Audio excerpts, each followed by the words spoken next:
Boris Johnson's top advisor defends his decision to drive to County Durham despite the coronavirus lockdown restrictions. Well, tonight we have reaction to his defence, also on the programme. The Evening News with Lucrezia Millarini. Good evening. The Prime Minister's chief advisor justified his decision to take his family to Durham in an unprecedented and extraordinary news conference this afternoon. Speaking in the Downing Street Rose Garden, Dominic Cummings defended himself, saying he behaved reasonably and legally and denied he'd broken the spirit of the rules. There was also an astonishing admission that whilst there, he drove to Barnard Castle to see if his eyesight was good enough for the trip back to the family home in London. Well, our political editor, Robert Peston, has our first report tonight.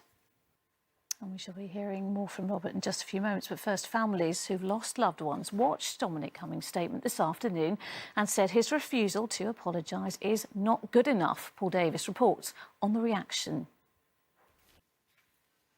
Moving on to other news now, a hospital in Somerset has temporarily stopped all new admissions because of the high number of inpatients with coronavirus. No new patients are being accepted at Western General, as Rupert Evelyn reports from Weston-super-Mare. The closure of the hospital to new patients coincided with the bank holiday and day trippers heading to the beaches. In the next half hour, we expect the Prime Minister to possibly outline how the lockdown could be further eased in England. Well, Geraint Vincent to hear them. Well, speculation, Lucrezia, that there appear a number of customers, screens between customers and staff.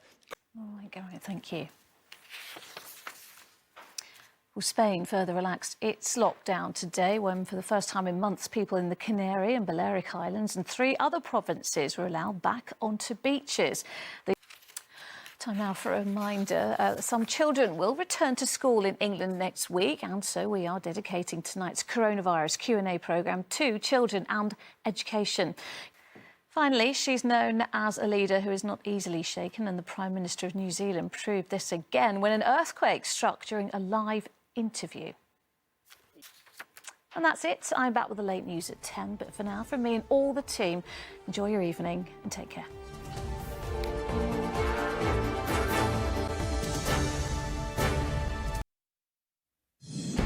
No regrets and no apology from the Prime Minister's top advisor.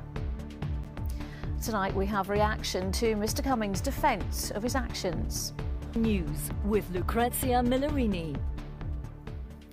Good evening. The Rose Garden in Downing Street on a sunny bank holiday was the scene of one of the most extraordinary political moments of our time. For it was there today the Prime Minister's top aide, Dominic Cummings, told us he did not regret driving from London to Durham during the coronavirus lockdown. There was no apology either. He said he behaved reasonably and legally and denied he had broken the spirit of the rules.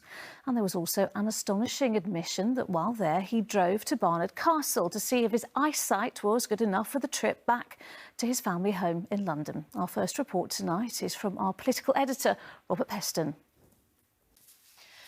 The hospital in Somerset has temporarily stopped all new admissions because it's dealing with a high number of coronavirus patients. Well, the lockdown in England will be eased further from next month. So, Rachel, how will this work exactly? Audit much needed clarity on the route ahead, but make no mistake, there will be some really big challenges having to close their doors for good since the crisis began.